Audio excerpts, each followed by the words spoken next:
Local, live. Now from Central Oregon's news leader, this is Beyond the Score. Hello, Central Oregon, and welcome back to Beyond the Score. It has been a wild week of sports news in Central Oregon, mainly on the baseball side of things. Tonight, we start with a special guest who played for the Bend Elks this past week. He is an internet sensation with more than 1 million followers on social media. Meet Will Taylor.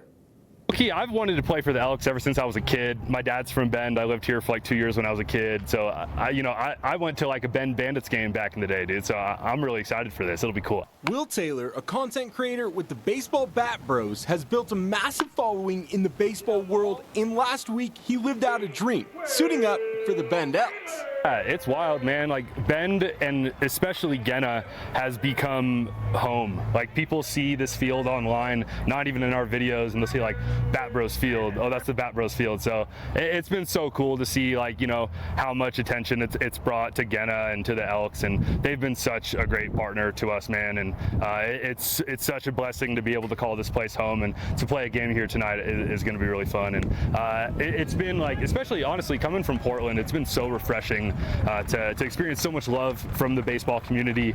Bend is like a sleeper baseball town. 6 years ago, Taylor started filming bat reviews, rating performance and pop one swing at a time. Not long after, he moved to Bend, where much of their content is now shot right at Vince Gena Stadium. I'd say probably one of the most pivotal parts of our YouTube channel's history was establishing Vince Gena Stadium as our home field. It created so much stability for the channel, for me to be able to go out and film whenever I wanted, for people to have a recognizable field where we, you know, our hit metrics can stay somewhat consistent, because, you know, we know what a far home run is for Gena, you know, compared to just changing fields all the time. So, I mean, I swear like half of our success of the channel to having this field and being able to call this place home, and playing for the Elks is a cool cherry on top, man. A former college player at the University of Utah, Taylor returned to his roots in Portland after graduation.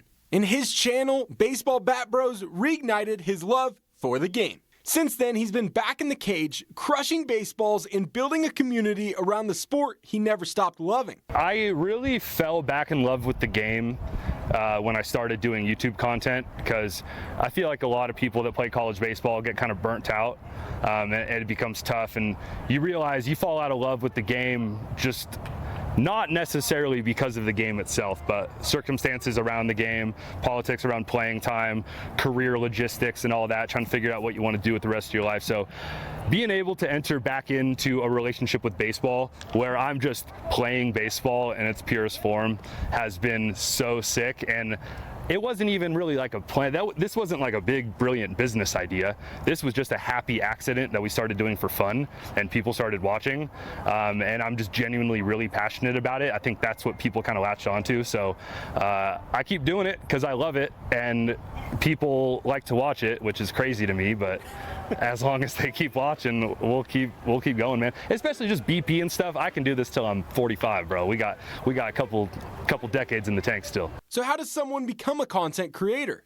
A lot of people, when they start creating content and they want to become a YouTuber, they start with, I want to be a YouTuber. And I think what helped us was, it was really kind of an accident. I started with the question like, what can I do in the baseball world to be useful? And that's where I feel like these days a YouTube channel needs to start. You need to be able to provide free value to the viewer. And if you're doing that, you have a great start. If you can provide free value and be funny and be entertaining and be original, like that's all bonuses, but it has to be useful. You're not gonna make it just by being cool or funny. Like, you know, yeah. I'm a washed up college bench warmer, and I think people watch our videos not because of necessarily how good I am, but because we provide free value, interesting information about bats. And this week, that passion took him from fans online to fans in the stands. I'm not very nervous. I don't expect to do particularly well just because these are college baseball players that play every day. I'm taking batting practice every day, but I don't work on my defense very much. I don't work on my speed very much. So if I can get one hit today, if I can avoid striking out, if I can maybe throw out a base runner behind the plate, catch a clean game, I want to be a solid average player to help the Elks win today. In his first at-bat for the Elks, he crushed the ball ball over the fence, but it was foul. The rest of the night was quiet until his final plate appearance. Then came the moment.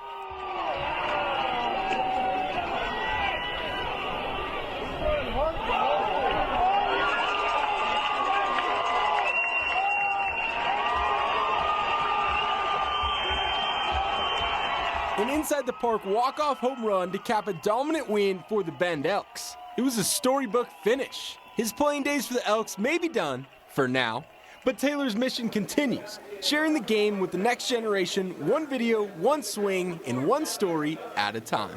I would like to keep doing exactly what I'm doing for as long as possible. I don't have any crazy huge aspirations to expand it into something mega. I want to keep making entertaining baseball content here at Vince Guenna Stadium for as many years as they let me, man, because it's the best job in the world. Taylor has been invited to multiple MLB stadiums to shoot content at the team's ballpark. You can find Taylor on social media platforms at Baseball Bat Bros. The MLB draft took place last weekend and Summit Slater DeBrun was selected. Slater was picked 37th overall by the Baltimore Orioles and has yet to sign. He will either sign with Baltimore or he will go to the University of Vanderbilt to play college baseball. I spoke to Slater earlier this year about his goals in his baseball career, and this is what he had to say. I mean, in 5 years, whether I go to Vandy or not, 5 years would hopefully be playing professional baseball either way. In 10 years, I want to be an established big leaguer. My ultimate goal, which has always just been simply to win the World Series, because it's like the only thing I want. Well, I want to play good, but like I want a ring on my finger. I want a picture with the World Series trophy. Like that's all I want. Yeah, that's my ultimate goal. Slater will most likely make his decision by the end of the month.